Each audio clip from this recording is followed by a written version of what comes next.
কি দেখেই জিভে জল চলে আসলো নাকি? আসসালামু আলাইকুম, হাই দেয়ার। নিয়ে এসেছি সবার পছন্দের আর জিভে জল চলে আসার মতন একটি দারুণ রেসিপি।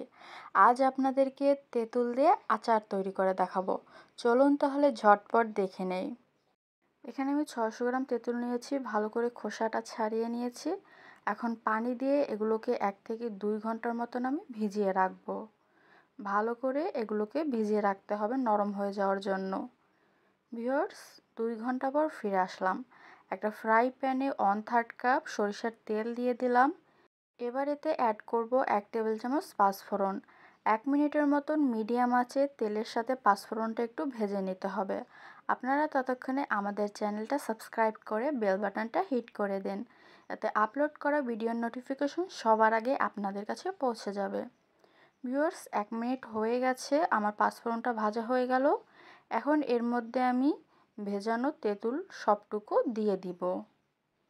আস্তে করে দিবেন যাতে তেলটা ছিটে গায়ে না ওঠে। দিয়ে ভালো করে তেলের সাথে তেঁতুলটা মিক্স করে নিতে হবে। আমি এখানে 1/4 কাপ খেজুরের গুড় দিয়ে দিলাম। আপনারা চাইলে এর বেশিও দিতে পারেন অথবা চিনি দিলে 1/2 কাপ চিনি দিবেন।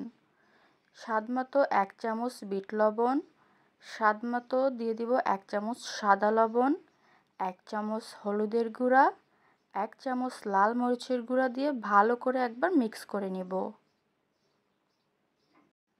এবার এতে অ্যাড করব 1 চামচ জিরার গুঁড়া, দিয়ে আবারও ভালো করে 2 মিনিটের মতন জাল দিয়ে নেব। আমি কিন্তু মিডিয়াম আঁচে তেঁতুলটা তৈরি করে নিচ্ছি। 2 মিনিট পর এতে 1 টেবিল চামচ চিলি ফ্লেক্স অ্যাড করে নিলাম। এখন ভালো করে জাল দিয়ে নিতে হবে। পানিটা শুকিয়ে যাওয়ার পর আমি এতে আরও 1/4 কাপ চিনি দিয়ে দিয়েছি। চিনিটা ভালো করে মিশিয়ে নিয়েছি। এবার এতে 2 চামচ ভিনেগার দিয়ে দিচ্ছি। ভিনেগার দিলে এটা আপনারা অনেক দিন পর্যন্ত ফ্রিজে রেখে সংরক্ষণ করতে পারবেন, রোদে দেওয়ার একদমই প্রয়োজন নেই। তবে এটা এত টেস্টি হয়, বেশি সংরক্ষণ করার প্রয়োজনই হবে না। বানানোর সাথে সাথেই দেখবেন বাটা খালি হয়ে গেছে। ভিউয়ার্স, আমার আচার একদমই রেডি। সব শেষে এতে টালা পাঁচফোড়নের গুঁড়া 1 চামচ মিশিয়ে নিলাম। আমি আগেই পাঁচফোড়ন তেলে গুঁড়ো করে রেখেছিলাম। এতে দারুণ একটা ঘ্রাণ আসবে। জাস্ট 30 সেকেন্ডের মতন একটু জাল দিয়ে চুলাটা অফ করে নিলাম। সো এত টেস্টি আর ইয়াম্মি একটা আচার আপনারা কবে বানাবেন?